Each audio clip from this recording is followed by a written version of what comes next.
হরেকৃষ্ণ নামের প্রবর্তক শ্রী নিমাইয়ের বাড়ি নবদ্বীপ। এটাই একমাত্র পরিচয় নয়, মহাপ্রভুর জন্মের আগের থেকেই নবদ্বীপ ছিল বাংলার রাজধানী। শিক্ষা, বিদ্যা চর্চা, সংস্কৃত এবং শাস্ত্র চর্চার পীঠস্থান ছিল এই নবদ্বীপ।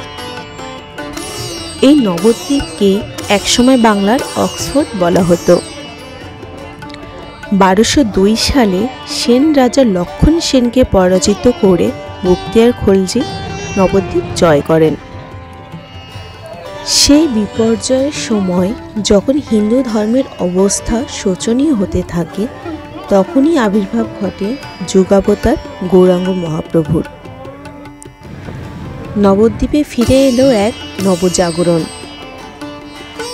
নদিয়ার নিমাইয়ের এই লীলাভূমির আনাচে কানাচে ছড়িয়ে আছে তার স্মৃতিচিহ্ন। হাজারো ভক্তরা এখানে মহাপ্রভুর জন্মস্থান দর্শনের জন্য আসেন।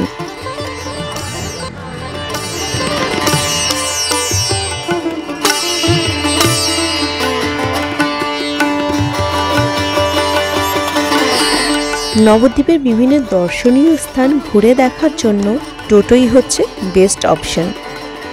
300 থেকে 400 টাকার মধ্যে একটা টোটো ভাড়া করে নবদ্বীপ শহরটা ঘুরে দেখতে পারেন।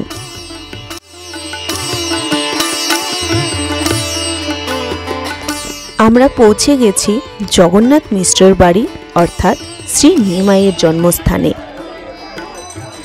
এটাই হলো সেই প্রাচীন মায়াপুর। মহাপ্রভুর জন্মস্থান নিয়ে নানা বিতর্ক রয়েছে, তবে ঐতিহাসিক মতে এই সেই স্থান এবং এই সেই জায়গা যেখানে মহাপ্রভু শ্রী শ্রী চৈতন্যদেবের জন্ম হয়েছিল। এই সেই নাট মন্দির।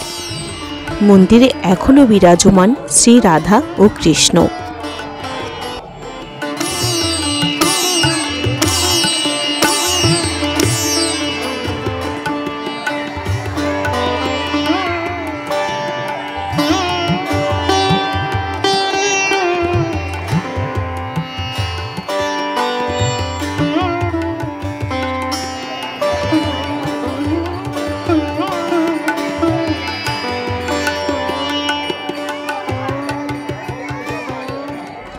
এই সেই নিম গাছ।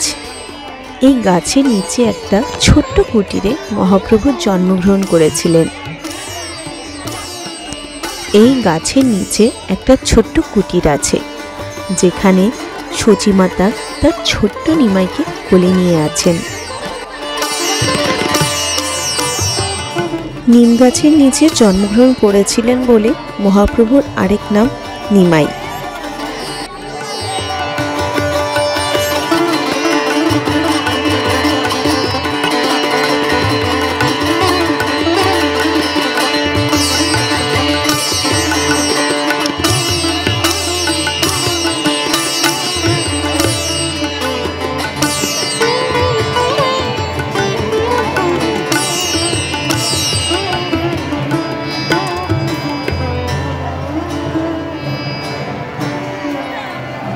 এখানে ছোট্ট একটা মহাদেবের মন্দিরও রয়েছে এবং মহাদেব এখানে মহাপ্রভুর জন্মস্থানে রক্ষক হিসেবে আছেন।